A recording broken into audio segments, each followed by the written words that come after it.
Shalom semuanya, kami dari kelompok 6 yang beranggotakan saya Gracia Vika, Saya Elfrida Faustin, dan saya Maria Trianti Naref. dan ada satu lagi teman kita yang bernama Agatha Christy Da Costa. Di sini kami akan menjelaskan tentang edukasi PAK untuk kesadaran dan kepedulian lingkungan hidup bagi mahasiswa. Yang pertama, saya akan menjelaskan pengertian tentang lingkungan hidup. Lingkungan hidup adalah ruang tempat semua makhluk hidup dan benda-benda berada, termasuk manusia dan segala perilakunya yang saling mempengaruhi dan berperan dalam menjaga kehidupan serta kesejahteraan. Secara umum, lingkungan hidup dibagi menjadi 3 bagian. Yang pertama, lingkungan alam, meliputi komponen biotik yang terdiri dari manusia, hewan, tumbuhan, dan mikroorganisme. Dan abiotik, benda tak hidup seperti tanah, air, udara, cahaya, dan batuan. Yang kedua, lingkungan binaan, yaitu lingkungan hasil karya manusia, misalnya bangunan, jalanan, dan perkotaan. Yang ketiga, lingkungan sosial budaya, yaitu hubungan dan perilaku manusia dalam kehidupan bermasyarakat. Lingkungan alami bersifat dinamis karena banyak jenis makhluk hidup dan proses alam yang saling menyeimbangkan.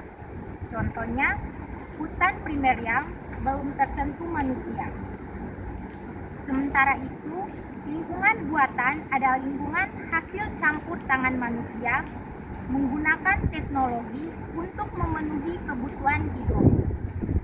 Namun, perubahan lingkungan alami menjadi lingkungan buatan sering menyebabkan kerusakan alam dan mengganggu keseimbangan ekosistem.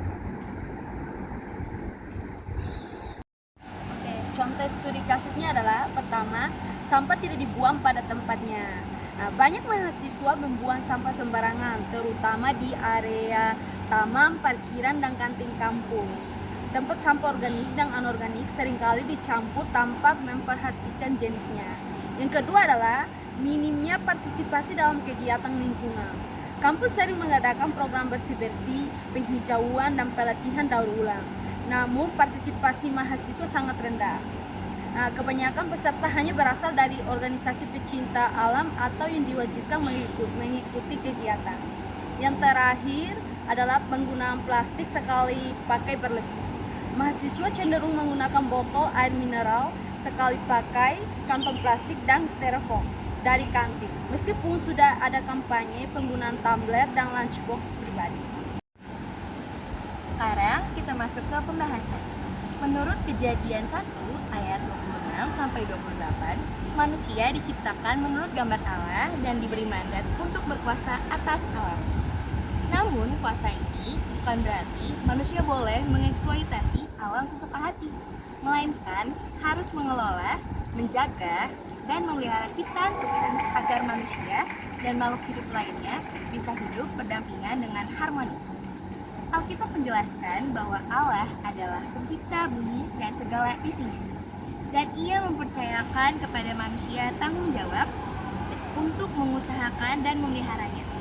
Mandat ini diberikan bukan hanya untuk memenuhi kebutuhan manusia, tetapi juga untuk kemuliaan Allah, karena seluruh ciptaan seperti matahari, bulan, gunung, hewan, dan tumbuhan dipanggil untuk memuji Tuhan. Dalam Perjanjian Baru, Yesus menunjukkan perhatian terhadap alam ciptaan, seperti burung pipit dan bunga bakung, sebagai bentuk kasih dan perhatian Allah kepada manusia. Selain itu, Paulus menegaskan konsep keselamatan kosmis, yaitu bahwa keselamatan dari Allah tidak hanya untuk manusia, tetapi juga untuk seluruh ciptaan. Jadi, secara keseluruhan, pandangan Alkitab tentang lingkungan hidup menegaskan bahwa manusia memiliki tanggung jawab ilahi untuk menjaga, melindungi, dan melestarikan alam semesta sebagai bentuk ketaatan kepada Allah dan demi kemuliaannya. Untuk selanjutnya ada refleksi.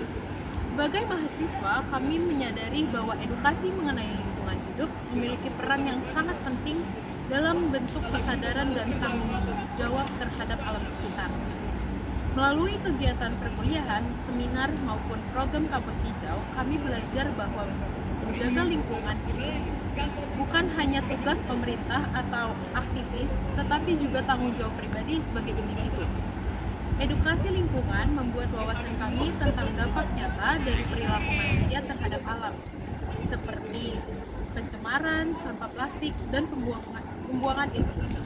Dari situ kami memahami bahwa perubahan besar berawal dari kebiasaan kecil, misalnya mengurangi penggunaan plastik sekali pakai maupun pohon dan menghemat energi.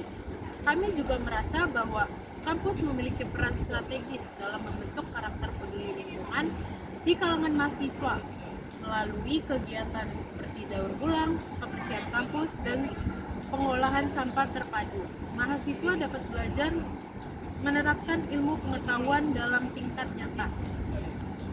Edukasi ini tidak hanya menambah pengetahuan, tapi juga menumbuhkan empati terhadap bumi sebagai tempat tinggal bersama. Kesadaran ekologis yang tumbuh di kalangan mahasiswa dihadapkan menjadi modal paling penting untuk menciptakan masyarakat yang lebih bertanggung jawab dan berkelanjutan di masa depan.